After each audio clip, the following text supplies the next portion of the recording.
Good evening and welcome to Mello TV. I'm your host, Nicole Hales. Thank you for joining us for another evening that promised to reveal interesting set of revelations and findings. Joining the discussion is pollster Bill Johnson.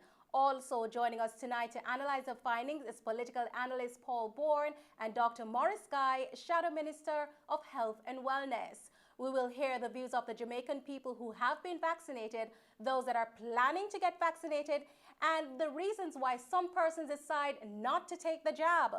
Gentlemen, good evening and thanks for joining us. Good evening. Good evening. Bill, on Friday we had some telling numbers on the issue of the government's handling of the COVID-19 pandemic and mandatory vaccination. Based on your survey, those 18 and older, they were asked, have they been vaccinated? What are the numbers showing, and also based on gender, education, age, and socioeconomic status? Okay, basically, Nicole, only 36% of the people 18 and older in Jamaica have been vaccinated. 64% said they have not been vaccinated. Now, these numbers are basically the same as those reported by the World Health Organization in terms of vaccinations in Jamaica. They report approximately 750,000 total people getting at least one jab, and that's been based on the entire population. That's a vaccination rate of about 26%. Now, we obviously just interviewed people 18 and over, and if you convert that 26% to 18 and over, it's 36%. So that the good news is that our sample was right on in terms of those who have actually been vaccinated. The bad news is that it looks like politics is coming into this whole vaccination process. If you look at vaccination rates by which party people voted for in the last election, you can see that 53% of the JLP voters are vaccinated today. 25% of the PNP voters, or less than half of the JLP, are vaccinated today, and 32% of those who didn't vote in the last general election are vaccinated today. Also, we have some very interesting numbers by various demographic groups. Gender, 31% of men are vaccinated compared to 41% of the women. If you look at educational levels, those at the lowest level of education, 32% are vaccinated, 34% of those in the medium level, and 53% of those with college graduates or university graduates or graduate school graduates are vaccinated. We also have significant differences by age. Those 18 to 24, 30% are vaccinated, and you can see from the chart 35% of those 25 to 34, 37% those 35 to 54, and then finally those 65 and older, 54% are vaccinated at this time. Also, if you look at socioeconomic status, those in the highest socioeconomic group, 66% are vaccinated. The middle class, 54%, working class, 35%, and the lower class is 33%. So there's still an awful lot of work to do in terms of getting these vaccination rates up.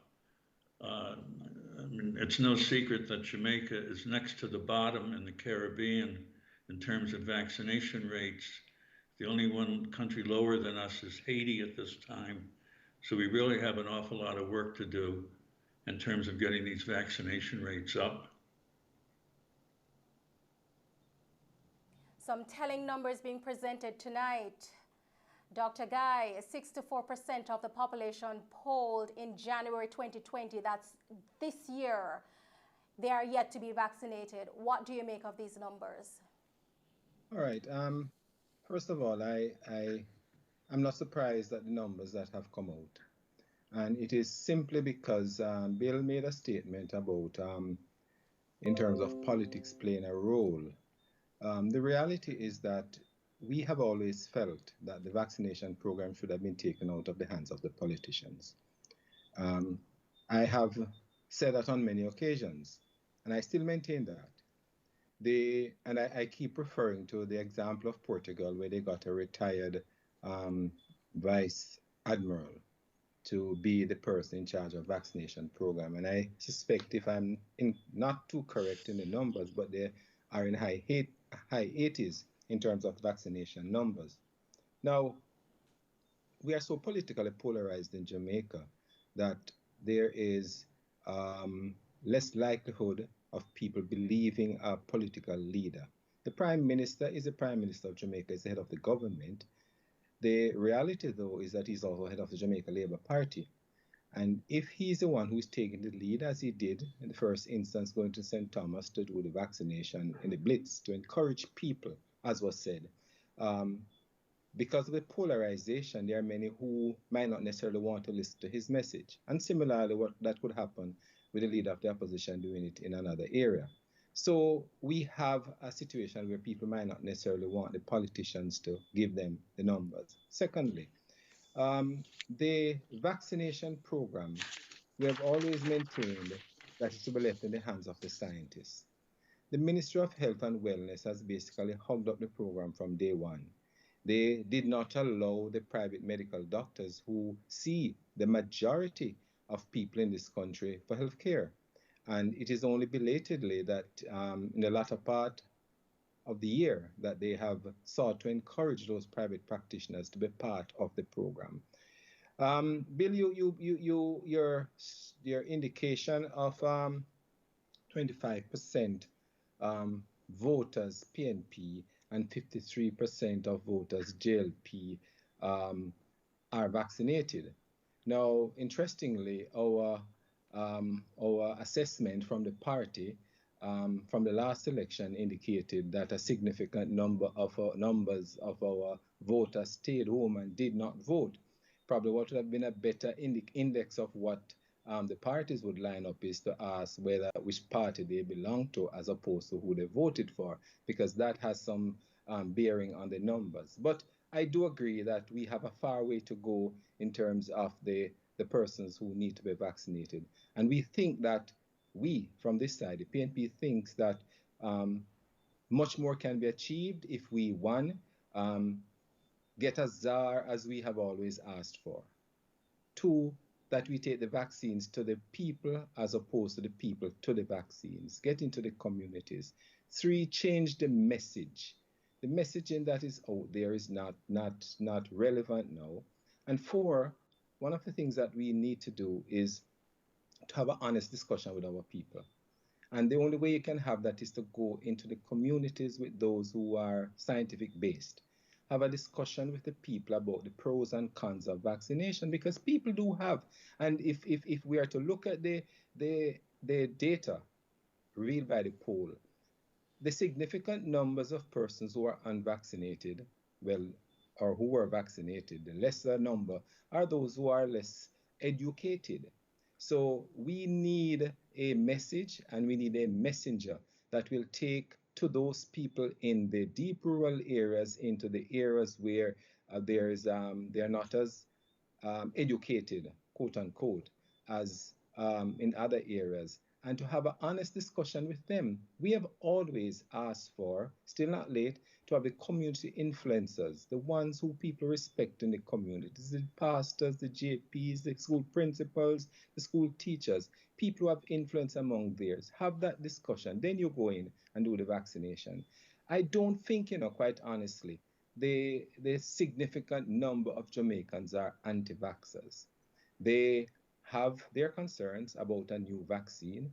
They have their concerns about the fact that on social media, the anti-vaxxers have been doing a splendid job, quote unquote, splendid job in trying to pull wool over the eyes of the people. And they are succeeding at this point in time. We have not, the government has not Dr. crafted Guy, a still message. on the issue. I want to touch on something based on what you have mentioned. Still on the issue of the 64% not being vaccinated, can it be associated with this portion of the population not trusting the government or the rhetoric of the PNP regarding the pandemic and its handling? Well, it is a combination of both. I would want to think it's the former, as you indicated, in the trust, because you see, um, when you look at how it has been done and the utterances that have been coming across, people feel that it is something that is being shoved down their throat or shoved into their arm. And it is for that why, as I have said before, and still maintain and will maintain, that the politics has to be taken out of it. Take the politicians out of it. Interestingly, I was asked a question, well, you are a doctor and a politician, how do you take yourself out of it? But the point is that, leave it to those who are non politicians to run the program. Dr. Guy, is the PNP encouraging persons to take the vaccine, and what strategies are you using to persuade them? All right, we have been on board from day one. I can tell you that the leader of the opposition has actively encouraged people to take. I have been one of those who have been at the forefront in the early blitzes and even now encouraging my constituents to come out and take the vaccines. I presented myself at the centers. I've encouraged, cajoled, carried people to the vaccination sites. And in fact, in my other hat I wear, which is a medical doctor, I'm also one of those who give the vaccines to people. Um, I have from early been on a joint interview discussion, call it what you may, with the Honorable Minister Tufton to encourage, as a joint approach, to encourage our Jamaicans to take vaccines. So we are very much on board. All of our members of parliament, all of our members of parliament, barring none, were vaccinated very early in the day. And we have still maintained that we will still carry that fight to the people to encourage the vaccination program. But Dr. Guy, sometimes persons might argue that the pandemic at times seems highly politicized. How is the PNP ensuring that they're not doing this?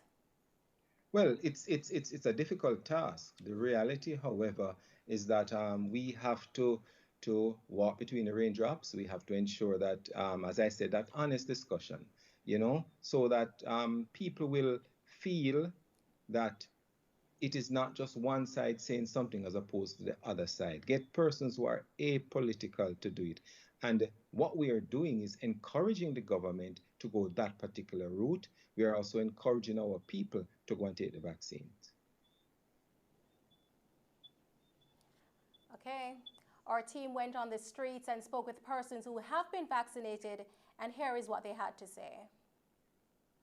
Because I've catch COVID and it's very deadly, it's very dangerous, and I would advise anyone it's best to take the vaccine because when you get the vaccine, you have more immunity against COVID. And after I take the vaccine, I catch COVID again a second time, and I overcome it more quicker. I've been taking vaccine from as a child, so I don't see the big difference now. As a citizen of Jamaica, right? You trying to take the vaccine is not only um, for self-preservation, but is it help the country financially. And if they said it's something that will prevent COVID, you understand, it would help the country financially. It was a decision between myself and my family, and we just decided we wanted to be on the right side of the virus, if you want to put it that way. I took it by myself, but my siblings also took it at the same time. Certainly, I did take the vaccine. Well, apparently the virus is real. I have known people that died from it, and not because they die, I think it's the right thing to do. Take the vaccine so my country can open up and also work in the tourist sector. And tourism play a big important role to our economy. So I believe taking the vaccine is doing the right thing, and I advise other Jamaicans who haven't done it already to proceed and do so we can have a better living, more freedom, and less people sick and less people die. Protecting yourself. If I'm protected, she has to be protected, and that in turn will protect her friends as well. Everybody, listen, go get the shot. Go get the shot. It's better to be safe than sorry. Bill, let's look at the question of if not vaccinated, are you planning to get vaccinated? How did the Jamaican people respond to this question? Okay, well, as you pointed out, 64% of the people haven't been vaccinated up until the time we did the survey. We asked those, are you planning to get vaccinated in the near future? 28% said yes, they were. 56% said no, they were not. And 16% didn't know. Now, if you combine those who said they're vaccinated with those who say they're going to get vaccinated, that 28% is actually 18% of the entire sample. So that 54% of the people of Jamaica is sort of the best case scenario in terms of people getting vaccinated. 35% say they're not going to get vaccinated, and 11% don't know. So basically, as I say, the high number is probably going to be ultimately about 54% getting vaccinated, 35% not getting vaccinated. Now, if you break this down by political party again, 72% of the JLP voters say yes to they're either vaccinated now or they will get vaccinated, compared to 49% of the PNP voters and 48% of those who didn't vote in the last election. So once again, unfortunately, we have this party divide here. Those who basically said they're not going to get vaccinated or who didn't know if they were getting vaccinated or not, we asked them why they're not planning to get vaccinated.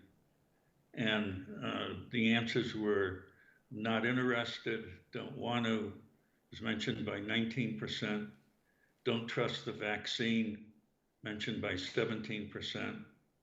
It doesn't help, you still get the virus, 13%. 7% said they still have to do research on their own about whether to get vaccinated. 6% said they're thinking about it.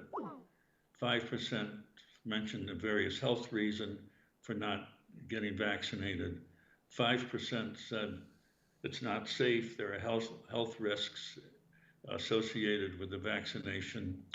4% said, I'm not sick yet, so I don't have to take it. Once I get sick, I'll take it.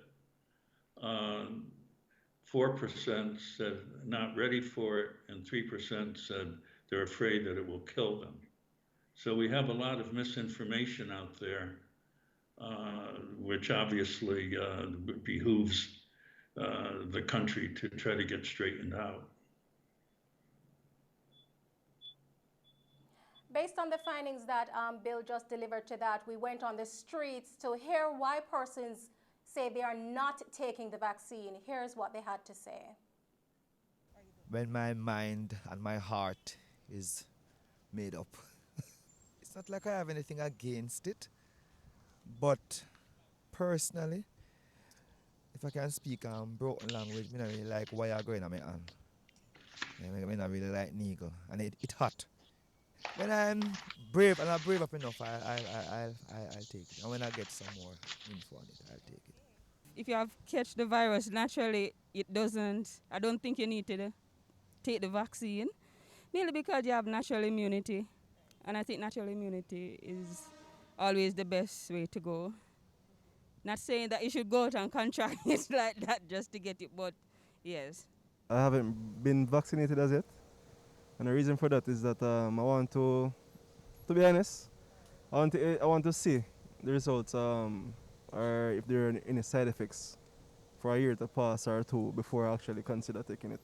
But if it comes down to the fact that it's the mandated for each company or the company I work for, then I would actually have to consider it or take it in that manner because I don't want to stop my workflow. Do believe that it's a personal choice. I'm not anti-vax, but I do believe in freedom of choice. All right? I don't believe that we should be forced to take something that does come with side effects. And I know many persons who have had side effects from this vaccine, so I don't plan on taking the vaccine. I did get COVID recently within the past month, and so I have read lots of studies, and if they have shown that natural immunity is the best immunity out there. And so there is scientifically no need for me to take the vaccine. And in fact, that might actually cause more harm than good. Dr. Guy, you just heard the comments from the Jamaican persons why they aren't taking the vaccine. It corroborates the findings of Bill. 56% said they're not taking the vaccine based on the findings. What do you make of these numbers, Dr. Guy, and the comments of the Jamaican people, why they're not getting on the vaccination train? Jamaica has an enviable record in terms of vaccination, childhood vaccinations. We are basically respected worldwide. We are in the high 80s and low 90s in terms of childhood vaccination. The reality is, as I said before, the education of our people and the message that goes out there. The same individual who indicated he's afraid of needles is one who needs to have some education as to why he needs to take it. And further, the one who mentioned, the young lady who mentioned about natural immunity, though important, but are you going to wait to see whether you are one of those who end up in the morgue or otherwise before you decide to get vaccinated? So we have many issues out there that we need to address, and I think it is not insurmountable. It is not beyond us as a population to neutralize some of those concerns that are out there. Interestingly, the first set of persons who were interviewed who indicated why the reasons why they take the vaccines are the ones who we should be using as well as others to be the influencers. They are to be the new messengers out there, the messengers that will help our people to appreciate and accept that the vaccination is safe, that yes, there are some concerns about it, but you can have a discussion which will tell them that these side effects are rare, they're minimal, and they're less likely to occur. The vast majority, it's a balance, like you even prescribe 2 Panadols for someone. The likelihood of them getting better from the Panadol is in the 90s, but there's always the risk. Tell the people that, and they will decide for themselves. Don't just go and glorify the vaccine to say, okay, it will do this, that, and the other. As I said before, that honest discussion with our people is what is going to help as well. Bill, let's shift gear. Let's look at the best case scenario, total vaccination, and those percentage of those that voted in the last general election. How did they poll? Okay, 72% of those who voted for the JLP basically said they're either vaccinated now or they will be vaccinated. 49% voted for the PNP, said they're either vaccinated or will be vaccinated, and 48% of those who didn't vote said they're either vaccinated now or they will be vaccinated. For the sake of the PNP, I hope that their numbers increase, or they're going to become, they're going to start losing members over time if their vaccination rates don't increase. As I'm sure Dr. Guy is trying to do something about. Yes, but if I may, Nicole. Hello? Can I? Yes. I was saying, I appreciate what Bill is saying, and I do accept it. But I go back to one of the earlier statements I made. It's only 37% of the population who came out to vote in the last election, So we have 63% who are out there who, when you capture this particular data, and as I said to Bill before, it might have been a little more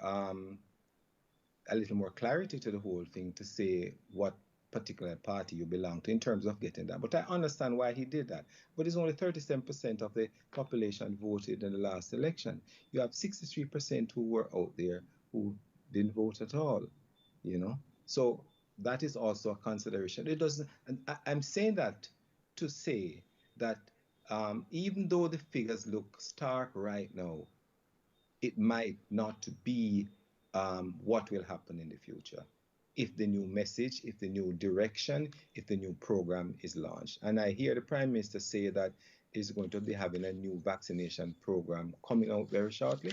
I'm hoping that some of the recommendations that we have made from the longest while are really incorporated into this, and that we can have more of our Jamaicans be more comfortable with the vaccine.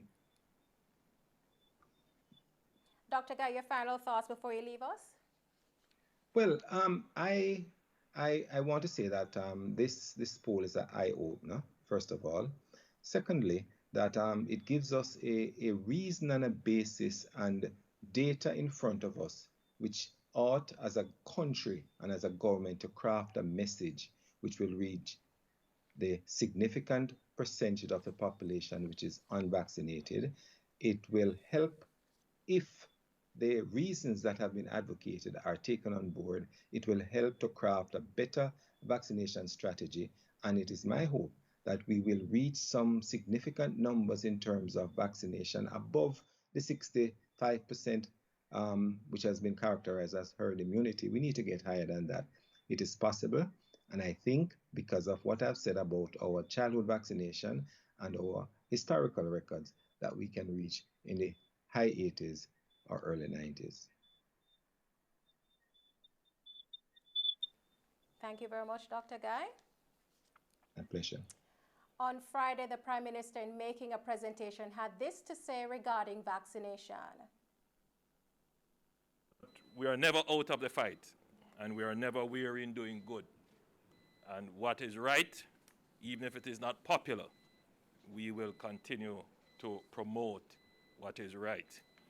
Respecting, of course, that this is democracy, this is a free country, and we respect people's opinions, but we know that opinions are not facts. And so if you are factually incorrect, then we will seek to bring you to the point of what is correct. And so we will continue to promote vaccination as a solution. As people search for certainty and search for identity and validation of how they feel. So, you know, they feel a particular way about a mistrust about vaccines and government policy, and so they will identify arguments that support it, validates their perspective. But this validation leads the society down a dangerous path. My popularity is immaterial to the country's best interest, and I would have abdicated my duties as looking out for the best interest of the country if I did not continue to be the strongest messenger about vaccination and to reflect to the Jamaican people whose views might be different that your perspectives, many of your perspectives that you are now embracing are dangerous and inimical to your own interests. Bill, let's look at the question of those who have school-age children living with them and their vaccination status against COVID. Or are they planning to get them vaccinated as well? Yes, Nicole, we asked those who have school-age children living with them if they're planning to have their children vaccinated against COVID. 36% said they were, 60% said no, they were not, and 4% didn't know. Once again, there's a political divide on this.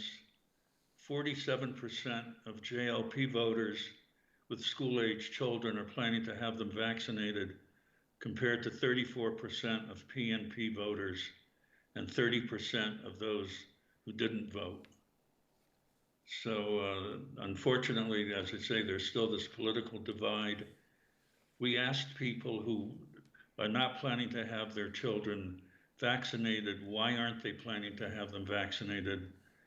30% said the children are just too young to be vaccinated. 12% said they're not interested. They don't have to do this. 11% said they don't trust the vaccine. 5% mentioned health reasons. And 5% said it doesn't help, you still can get the virus. So there's still a lot of education that has to be done with parents in terms of vaccination of their children. Paul, thanks for joining us. 64% of Jamaicans polled say they're not vaccinated. You would have heard the vox pop. A lot of persons said they have developed herd immunity, so they have no reason to take the vaccine. Dr. Guy is adamantly against that and want to encourage persons to take the vaccine. Your thoughts on the numbers we've presented so far this evening?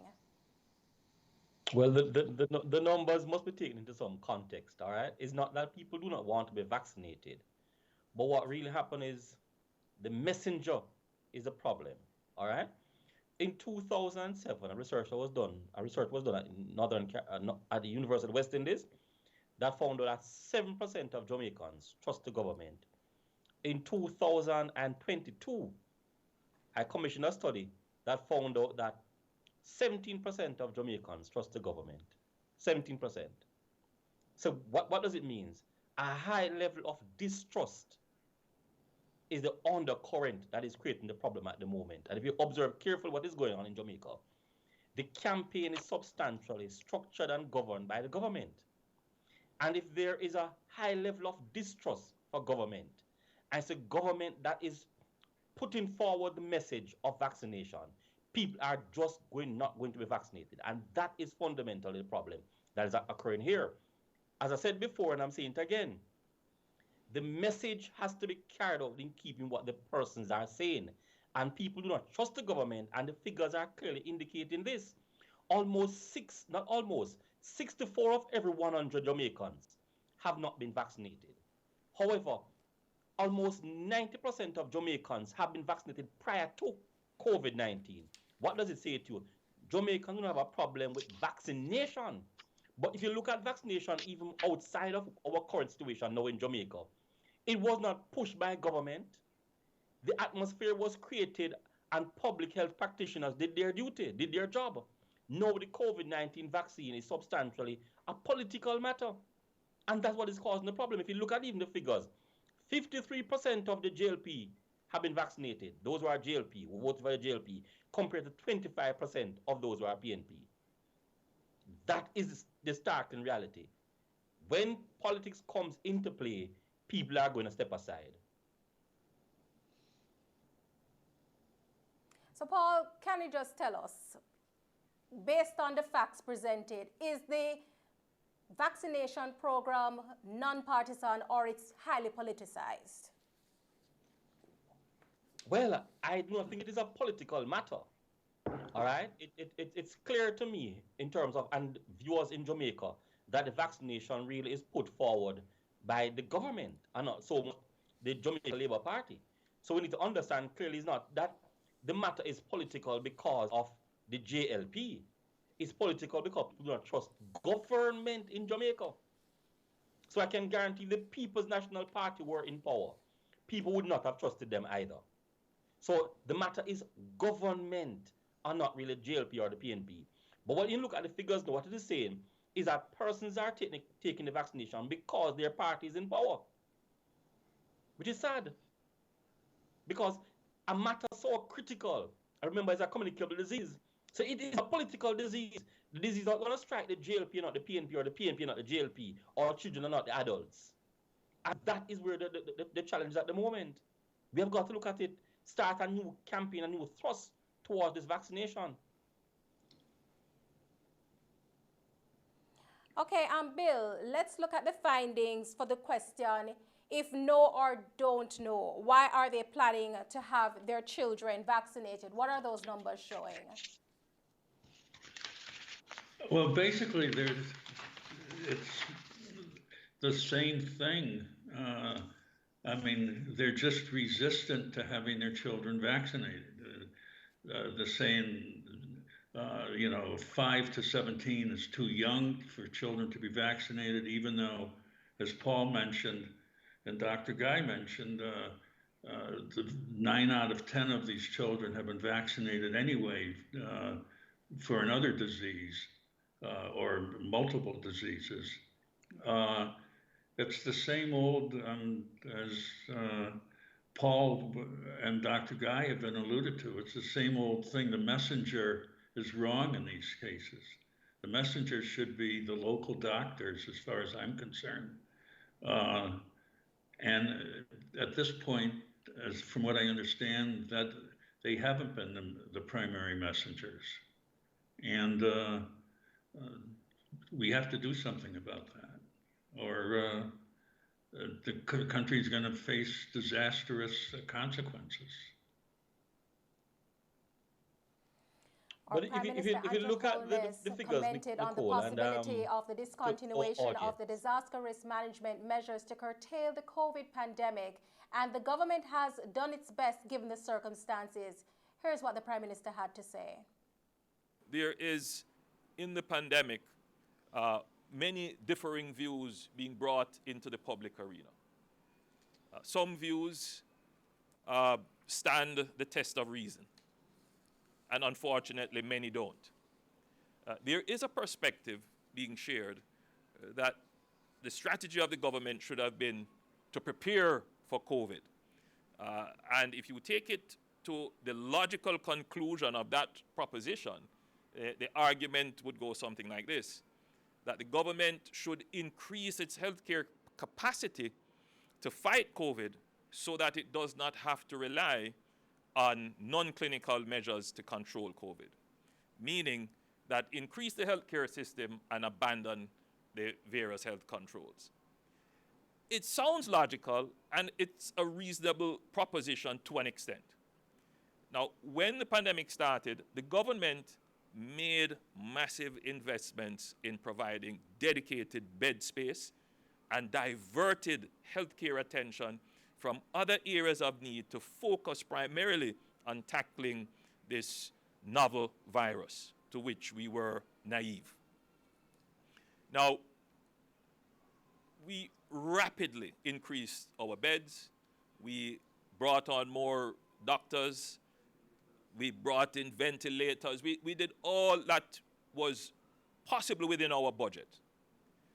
Now, if you're going to talk long-term increase in your capacity, now that could not happen during the pandemic.